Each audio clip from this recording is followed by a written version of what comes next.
everyone, welcome to my channel. I am Simran Sahani and if you don't know me, I am a student and मैं एक ऐसी student हूँ जिसको हमेशा से ही सोशल साइंस से इतना प्यार था।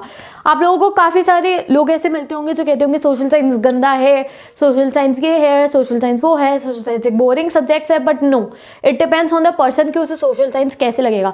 अगर तुम पहले दिन से या सोशल साइंस पढ़ने की शुरुआत ऐसे करोगे कि ये बोरिंग है ना, तो you can not get good marks in it. या फिर तुम ये सोच रहे हो भैया 10 दिन पढ़ के इसमें नंबर ले आएंगे, okay fine, you love science, okay fine, you love maths, ठीक है। बट दिस गाइज, हमें 100 मार्क्स हर एक में लेकर आने हैं क्लास 10 के बोर्ड एग्जाम में। तो तुम पहले से ही जब बना लोगे कि यार इस सब्जेक्ट से मुझे नफरत है, तो कहाँ से लाओगे अच्छे नंबर, ठीक है। तो मैं I am a kind of a person like, अगर सोशल साइंस है, पॉलिटिकल है, हिस्ट्री है, ज्योग्राफी है, तो ये कुछ अपनी तारीफ करने वाली बात नहीं है। These are my heart and soul. मैं क्लास 10th में मैंने सोशल साइंस में मेरा CGPA 10 आया था। एंड CGPA 10 आने का मतलब लाइक माई टीचर्स न्यू, मतलब हम लोगों को डायरेक्ट मार्क्स तो नहीं मिले थे, बट आई थिंक मेरे 98, 99, 100 के बीच में ही मार्क्स आए थे। वो क्यों आए थे? क्योंकि मुझे पहले दिन से क्लास 9 से SST से प्यार था, साइंस से भी बहुत प्यार था, मैथ्स। तो अगर तुम लोग ये सोच रहे हो कि तुम्हें ये सब्जेक्ट गंदा लगता है, तो इस वाली जो थिंकिंग को थोड़ा सा चेंज कर लो इन 3 महीनों के लिए। इन 3 महीनों के बाद जब आप साइंस ऑप्ट कर लोगे तो तुम्हारा इससे कोई नाता नहीं रहेगा। बट इन 3 महीनों में इस सब्जेक्ट को प्यार करते हुए अगर तुम इसकी प्रिपरेशन करोगे तो ही आप अच्छे मार्क्स लेकर आ सकते हो। Don't think that this is a bad subject, this is a boring subject, this is a lengthy subject. नहीं, इस सब्जेक्ट को अगर तुमने दिन में 2 आवर्स भी दे दिए ना, लाइक 3 आवर्स दे दिए, 2 hours for learning, 1 hours for revision, तो you will get 100 marks. Okay, गंदा सब्जेक्ट नहीं है ये। इस सब्जेक्ट को अपनी जान बना ली तो you can do anything. Okay, तो मैंने ह्यूमैनिटीज़ ली क्लास 12th में, और आज मैंने अपने चैनल पे ह्यूमैनिटीज़ का एक सब्जेक्ट। SST अच्छी ना लगती हो, बस ये 3 महीने कह दो SST अच्छी है, तो अच्छे नंबर आपके आ जाएंगे। तो आज जो मैं तुम्हें टिप्स बताने वाली हूँ, टिप्स क्या है बस बताऊँगी, कर लेना और आ जाएंगे नंबर।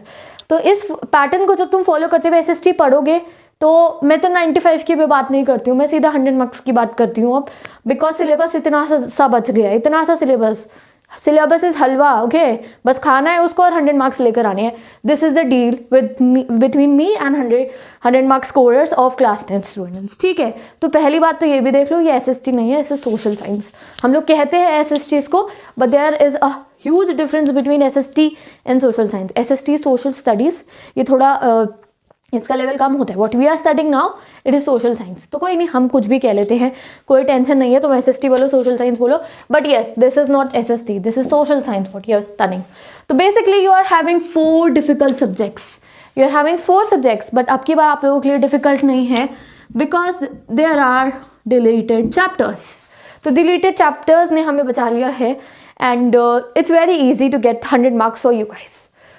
तो अगर तुम्हें SST पढ़नी है तो mostly people will say read NCERT, then prepare question answers, then do sample papers. But ये फ्लो तो कोई भी कर सकता है। आप NCERT जब हिस्ट्री की खोलते हो तो वो हमें बहुत डरावनी लगती है। इवन मुझे भी मन नहीं करता हिस्ट्री का चैप्टर डायरेक्ट बुक में से पढ़ने का। हाँ, एक बार क्लास में पढ़ लिया था। तो ये चीज़ I know, being a student I know, मैं बार बार लाइक बिफोर माई एग्जाम्स अगर मुझे कहे पहले हिस्ट्री का बैठ के पूरा चैप्टर पढ़ फिर इंपॉर्टेंट का, मैं कहूँगी पागल हो गई क्या, मैं बैठ के पूरा वहाँ से एंड तक का पढ़ूंगी? तो ये काम मैं नहीं करने को कहूँगी तुम्हारे को। तुम्हें कैसे पढ़ना है ये देखो। तो आप NCERT की खोलोगे, आप उसको हिस्ट्री की बुक खोलोगे, and just you will see the headings. तुम्हें हेडिंग याद होनी चाहिए कि पूरे चैप्टर में पहले नेशनलिज्म इन यूरोप था, उसके बाद सेकंड टॉपिक की ब्लू वाली हेडिंग कौन सी थी, ये फ्लो आपको याद होना चाहिए। कि फिर नेपोलियन बोनापार्ट आया, फिर ट्रीटी ऑफ वियना साइन हुई, फिर ब्रिटेन, फिर यूनिफिकेशन ऑफ इटली पढ़ा हमने, फिर ब्रिटेन पढ़ा हमने। ये फ्लो तुम्हें याद होना चाहिए। जब चैप्टर में फर्स्ट से लेके एंड तक क्या हो रहा है, जैसे मूवी है हमारी, कोई भी मूवी हो, हमें उसे स्टार्टिंग से लेके एंड तक पता होता है। पहले ये हुआ था, ये हुआ था, पहले वो लड़का लड़की मिले, फिर उनका ब्रेकअप हुआ था, फिर दोबारा उन लोगों को वहाँ पे मिल गए थे वो लोग, फिर सडनली उनकी शादी हो गई, फिर सब कुछ ठीक हो गया। ये एक ऐसा नॉर्मल स्टोरी होती है मेनली हर एक मूवी की। तो वैसे ही आपको अपनी स्टोरी की तरह ही, मूवी की स्टोरी की तरह चैप्टर को रीड नहीं करना है, उसकी हेडिंग्स को देखना है। Whenever you will start studying history, eco, geography कुछ भी है, तो पहले बुक खोल के उसकी एक हेडिंग को आपको रीड करना है, और वो हेडिंग्स आपके माइंड में होने चाहिए। बस इतना कर लो। उसके बाद क्या करना है, लेट्स सी। अब सबसे जरूरी चीज़ है SST में टाइम मैनेजमेंट। तुम हिस्ट्री के एक चैप्टर को लेके 3 दिन बैठे रहना, तुम्हें लगेगा हो ही नहीं रहा अगर रीड करोगे, इंपॉर्टेंट क्वेश्चन देखोगे, ये करोगे वो करोगे। नो, बहुत ही तरीके से टाइम मैनेज करते हुए हम अपनी SST को करेंगे। And the flow in which you should take subjects, if you will follow this, तो तुम्हारा सिलेबस बहुत जल्दी कंप्लीट हो जाएगा and you will be very confident with SST. तो सबसे पहले सिर्फ यार हिस्ट्री के 2 चैप्टर है, बस 2 चैप्टर को किल करना है तुम लोगों को। तो let history be your Pochinki and geography be your Georgopol. तो इस तरीके से तुम लोगों को अपनी प्रिपरेशन करनी है, पहले हिस्ट्री फिर okay.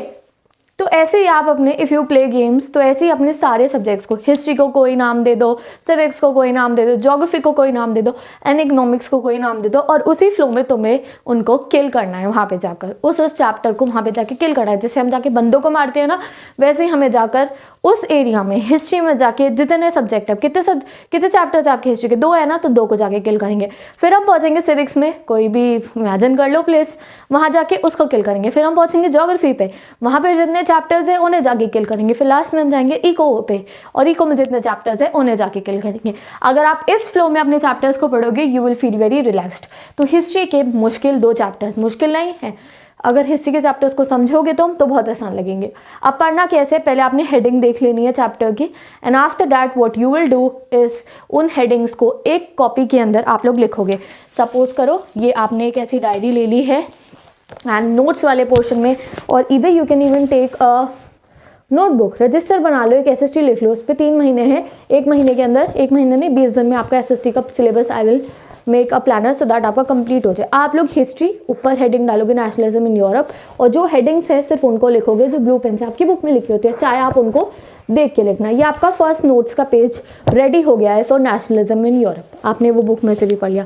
Then what you will do, तुम उसकी वीडियो देखोगे। अगर आपने पहले से वीडियो देखी हुई है तो आपको वीडियो देखने की कोई ज़रूरत नहीं, अदरवाइज वीडियो देखो, मेरे चैनल से देखो, बिकॉज मैंने 40 मिनट्स में चैप्टर पढ़ाया है and in a very detail explanation. And in fact मैं फिर से नेशनलिज्म इन यूरोप की वीडियो बनाऊंगी, तो जब न्यू वीडियो आएगी तो आप उससे पढ़ सकते हो। ओके, उसके बाद क्या करना है आपको, अपना ये जो पेज है इसको टर्न करना है इन योर डायरी और इन योर रजिस्टर, और उसमें आपको इस चैप्टर के 4 मोस्ट इंपॉर्टेंट लॉन्ग आंसर्स लिखने हैं। कैसे लिखोगे, देख के लिखोगे आप 4 most important long answers.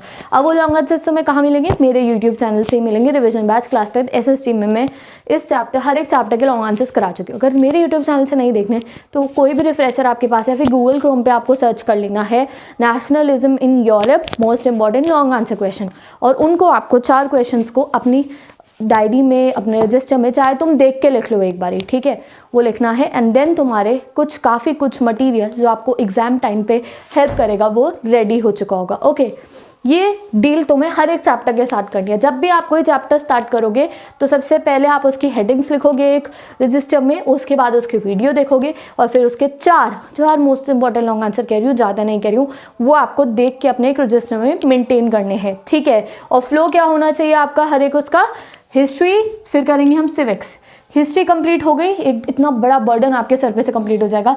Then civics करना, ज्योग्राफी में मेन आपका अंडरस्टैंडिंग पोर्शन होता है, और ये याद रखना यहाँ पे ये चीज़ है largest producer and your producers पे मोस्टली क्वेश्चन है।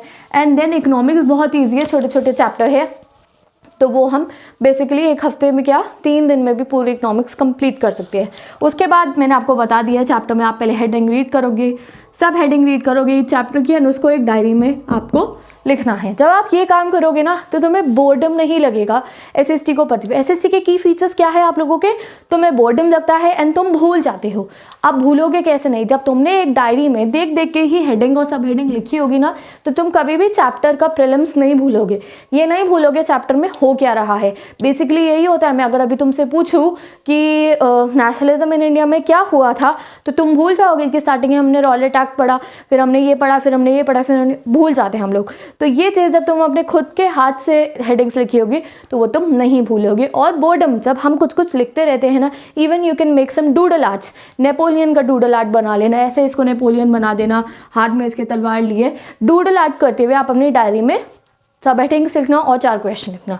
उसके बाद आपको क्या करना है, नोट्स विद योर हैंड्स जो आपके करेंगे ये नोट्स विद योर हैंड्स। अब आप चाहो तो अपने हाथ से नोट्स बना सकते हो, या फिर आई वुड सजेस्ट आप मेरी इंस्टाग्राम आईडी पे जाके क्लास 10th SST के हर एक चैप्टर के नोट्स ले सकते हो। मेरी इंस्टाग्राम आईडी से नहीं लेने, अगर आपके पास कोई रिफ्रेशर में है तो उसमें से आपके पास रेडी होने से रिफ्रेशर नहीं है तो फोटो कॉपी करवा लो किसी फ्रेंड से या कहीं से भी। हर एक चैप्टर के नोट्स आपके पास रेडी होने चाहिए। आफ्टर दैट जो ये 4 इंपॉर्टेंट क्वेश्चन मैंने करवाए थे आप लोगों को, इनको तुम्हें लर्न करना स्टार्ट करना है। तो हमने क्या करा, हमने पहले चैप्टर की हेडिंग लिखी, फिर हमने चैप्टर के नोट्स, अगर आपके पास ऑलमोस्ट ऑल स्टूडेंट्स के पास कोई ना कोई रिफ्रेशर होगी SST की, रिफ्रेशर नहीं है तो मेरे इंस्टाग्राम से नोट्स ले लो, उन नोट्स को आपको रीड करना है। चैप्टर रीड करने को नहीं कह रही हो तो हमने वीडियो देख ली चैप्टर की, नोट्स को रीड करना है। नोट्स रीड करने में बेसिकली आपको 10 मिनट्स लगेंगे। नोट्स भी रीड हो गए, चैप्टर भी पढ़ लिया, हेडिंग्स भी समझ में आ गई, फिर आप थोड़ी देर का ब्रेक लेके फिर जो 4 इंपॉर्टेंट लॉन्ग आंसर जो अपने हाथ से लिख के आपने चीटिंग करके लिखे थे उनको आपको लर्न करने की कोशिश करनी है। ओके, मैंने स्टार्टिंग में आपको चीटिंग करके लिखवाए किस लिए थे, सो दैट जब हम किसी चीज़ को लिखते हैं ना, SST में देखो सबसे ज़्यादा प्रॉब्लम ये आती है, आप लोग बिना लिखे क्वेश्चन आंसर्स को लर्न करते हो, and at the time of forming the question answers you feel like short of words. तुम्हें लगता है यार समझ में नहीं आ रहा है इस आंसर को कैसे लिखूं। तुम्हें पता है ट्रीटी ऑफ वियना इन लोगों के बीच में साइन हुई थी एंड आफ्टर दैट क्या हुआ था, बट उन चीज़ों को तुम एक्सप्रेस नहीं कर पाते हो इंग्लिश में। तो इसका सॉल्यूशन यही है, आप एक बार चीटिंग करके क्वेश्चंस को लिख लो और उसके बाद उनको अपने हैंड राइटिंग से जो तुमने लिखा है उसको जब तुम लर्न करोगे you will never feel that तुम्हारे को वर्ड्स की कमी हो गई है। और इसी तरीके से मैं अपने जितने भी क्वेश्चन आंसर्स हैं उनको लर्न करती हूँ। मैं दोबारा नहीं लिखती हूँ उनको, पहले लिखती हूँ चीटिंग करके, फिर अपने हैंड से मैंने जो लिखा होता है उसको लर्न करती हूँ। बिकॉज जब आप लिख रहे होते हो तो आप लोगों को उस समय भी काफ़ी कुछ जो कॉन्सेप्ट्स होते हैं वो लर्न हो जाते हैं, चाहे आप चीटिंग करके क्यों ना लिख रहे हो। ठीक है, तो इससे आपको क्या होगा, जब आप आंसर्स लिखोगे एग्जाम के अंदर या सैम्पल पेपर सॉल्व करते हुए इन योर ओन लैंग्वेज आप लिख पाओगे, एंड तुम्हें ऐसा नहीं फील होगा कि तुमने मगिंग करी है या तुम्हें रटा है तुमने कुछ, तो ऐसा कभी भी आपको फील नहीं होगा। आप साइंस भी अगर पढ़ रहे हो तो क्या करना है आपको, पहले 4-5 क्वेश्चन चीटिंग करके चाहे कॉपी में लिख लो एंड उसके बाद उनको लर्न करोगे तो ऐसा नहीं लगेगा कि तुम रट्टा मारे हो, तुम्हें लगेगा अरे ये तो मैंने अभी लिखा था, मुझे आता है ये, and then when you will learn it you will definitely be able to answer the questions in it. सबसे बड़ी गड़बड़ क्या होती है एग्जाम के अंदर, क्वेश्चन लर्न किया होता है बट लिख नहीं पाते हैं उसको, तो जब लिखा होगा ऑलरेडी तो इट विल हेल्प यू। ठीक है, next thing is that answers को हमेशा आपको पॉइंट फॉर्म में लिखना होता है। आंसर्स को अगर आप पैराग्राफ फॉर्म में लिखोगे you will not get marks. Being a teacher I know that, अगर I have my coaching centre, मैं किसी बच्चे की कॉपी चेक करती हूँ जब हम सैम्पल पेपर्स कंडक्ट करवाते हैं, sample test, mock test conduct करवाते हैं, तो जब मैं क्वेश्चन चेक करती हूँ, देखो जो टीचर्स एग्जाम चेक कर होते हैं उसको आंसर पता होता है, मेरे को आंसर लर्न है, तो मेरे को 6 पॉइंट्स चाहिए 6 मार्क्स के क्वेश्चन में, 5 पॉइंट्स चाहिए 5 मार्क के क्वेश्चन में, साथ में नीचे कंक्लूजन चाहिए होता है। ठीक है, तो मेरे को पहला पॉइंट दिखेगा, ठीक है नंबर दे दिया, दूसरा दिखा, तीसरा दिखा, चौथा दिखा, पांचवा दिखा, और उनमें जो कीवर्ड्स हैं वो दिखने चाहिए एंड तुम्हें नंबर मिल जाएंगे। टीचर एक एक लाइन को चेक नहीं करता है, तो कीवर्ड्स कौन से होते हैं वो मैं आपको डेफिनेटली एक वीडियो में बताऊंगी, हर एक क्वेश्चन के आई will make a separate video on it, but आपको पॉइंट में ही हमेशा अपना आंसर चेक करना है। अगर आपका 3 मार्क का क्वेश्चन है तो उसमें मुझे क्या चाहिए, मुझे चाहिए स्टेटमेंट और 3 पॉइंट्स, आपको 3 मार्क्स फुल मिल जाएंगे। डन। अगर आप पैराग्राफ में आंसर करोगे तो टीचर उसको रीड करेगा, उसको अगर एक आध कीवर्ड मिला उसको नंबर नहीं देने का मन करेगा अगर पैराग्राफ में आप आंसर करोगे तो जो SST है उसमें आप हर एक आंसर को पॉइंट फॉर्म में करोगे। तो ये आपने करा था अपना हिस्ट्री का चैप्टर स्टार्ट। तुमने पहले हेडिंग्स लिखी, फिर तुमने वीडियो देखी, फिर तुमने 4 लॉन्ग आंसर लिखे एंड तुमने उन्हें लर्न करा। आफ्टर दैट उसको तुम्हें क्या करना है, यू शुड रिवाइज SST। तुमने अपना SST का सिलेबस 10 डेज में कंप्लीट कर लिया है, उसके बाद कभी ना कभी हमेशा बीच में अगर आप SST को रिवाइज नहीं करोगे तो वो आपके दिमाग से चला जाएगा। तो ऑब्वियसली जब भी आप अपना टाइम टेबल बनाते हो तो उसमें रिविजन टाइम होना चाहिए, एंड अगर तुमने नहीं बनाया है तो डिस्क्रिप्शन बॉक्स में वीडियो गिवन है जिसमें मैंने रिविजन टाइम दे रखा है इन अ 1 डे स्टडी ऑल्सो, कि अगर आप पूरा दिन 4 घंटे पढ़े हो, 6 घंटे पढ़े हो तो आपको रिविजन टाइम उसमें कैसे निकालना है, तो प्लेलिस्ट गिवन है, वीडियो गिवन है, you can go and watch it. And the last thing is highlight क्या करना होता है। अब देखो बहुत ज़्यादा प्रॉब्लम हो गई है आजकल बोर्ड एग्जाम्स में, डिफरेंट पेन्स हम लोग यूज़ नहीं कर सकते हैं। तो मुझे याद है मैंने अपने बोर्ड एग्जाम में हाईलाइट कैसे करा था, जैसे कि ट्रीटी ऑफ वियना साइन कब हुई थी, तो उसको मैंने ब्लू पेन से, जैसे मैं blue pen, let me take my blue pen, ये रहा मेरा ब्लू पेन, ठीक है, तो जब मैंने आंसर लिखा तो उसको मैंने अपने ब्लैक पेन आ गया, कोई बात नहीं, तो उसको मैंने अपने ब्लू, सपोज कर लो ये ब्लू ही है, उसको मैंने ऐसे हाईलाइट कर दिया। कोई और कलर का पेन यूज़ मत करना, एक ब्लू कलर का पेन यूज़ कर रहे हो, तुमने कोई ईयर मेंशन करा है, इंडिया को इंडिपेंडेंस 1947 में मिला, तो उस ईयर को ऐसे आप बॉक्स कर देना इन योर आंसर। ये है तरीका हाईलाइट करने का। कोई इंपॉर्टेंट चीज़ है, रॉलेट एक्ट साइन कब हुआ था, रॉलेट एक्ट के फीचर्स क्या थे, तो उसको आप लोग ऐसे अपने ब्लू पेन से ही डबल लाइन नीचे डाल देना। There is no need to use any highlighter और marker in your board exam. There is only, you can use only one thing, that is your blue pen. Highlight करने के लिए you have only 2 tools, that is double line, this, और you can even do this, बस, और with your blue pen only. यहाँ मेरे पास black आ गया था हाथ में, तो मैंने ब्लैक से आपको करके दिखा दिया, बिकॉज मैं इनके जो कैप होते हैं डिफरेंट कर देती हूँ। तो आप लोग समझ गए होंगे अब कि कैसे आपको अपनी एसएसटी की प्रिपेयर करना है। नाउ अब मैंने तुम्हें यहाँ पे शॉर्ट और वेरी शॉर्ट आंसर्स के लिए कुछ नहीं बताया। क्यों नहीं बताया? बिकॉज देखो, अगर तुमने लॉन्ग आंसर कर लिया ना, तो शॉर्ट और वेरी शॉर्ट हलवा लगते हैं, हलवा। और वो हलवा है भी क्यों? Because class 10th SST playlist is given in the description box, जिसमें मैं full SST revision batch is given. उसमें मैं क्लास 10 के एसएसटी के हर एक चैप्टर के शॉर्ट और वेरी शॉर्ट आंसर्स ऑलरेडी करवा चुकी हूँ। तो यूट्यूब हर बच्चा चलाता है, जाके आप उन क्वेश्चंस को प्रिपेयर करो, and then you will be fully prepared for your board exam. So now let's end the video. अगर आपको कोई और क्वेरीज है in SST, you can ask me down in the comment section, and yes SST student, there is a surprise for you that मैं अब आप लोगों की SST जो है स्टार्टिंग पावर शेयरिंग में दोबारा पढ़ा चुकी हूँ, एंड आपके SST के सारे चैप्टर्स अब फिर से आएंगे on my new board, on this board with the notes, जो मैं एक बोर्ड पे लिखूंगी। तो आप लोगों को नोट्स बनाने की भी कोई टेंशन नहीं है। जो हमारा थर्ड स्टेप था, notes, photocopy notes and all that, तो नोट्स मैं बोर्ड पे लिखूंगी और डिस्क्रिप्शन बॉक्स में होंगे और इंस्टाग्राम पे होंगे। तो just wait for a week, एक वीक वेट करना है आपको। 15 जनवरी से आप लोगों की SST के न्यू वीडियोस आने स्टार्ट हो जाएंगी। So wait for the videos. Power sharing chapter start कर सकते हो आप, आपको ओल्ड वीडियो से पढ़ना है वो भी पढ़ सकते हो। बस मेरी ओल्ड वीडियो में एक प्रॉब्लम है, because at that time I was teaching on a small board. अगर तुमने वो भी पढ़ ली है तो it what matter is what I am speaking. Okay, board पे तो NCERT का ही लिखा है, जो मैं बोल रही हूँ वो मैटर करता है। You can ask 12 students how I teach political eco geography, they just मतलब मेरे से ही पढ़ते हैं वो लोग। ओके, तो तुम SST पढ़ो, तुम्हें समझ में आ जाएगा। 15 जनवरी से new videos are coming, so let's end the video. Best of luck for your board exams. I am always there to help you class 10 students. Ask me down in the comment section if you have any queries related to SST, science and English, any subject. Now I'll meet you in the next video. Till then, bye bye and take care.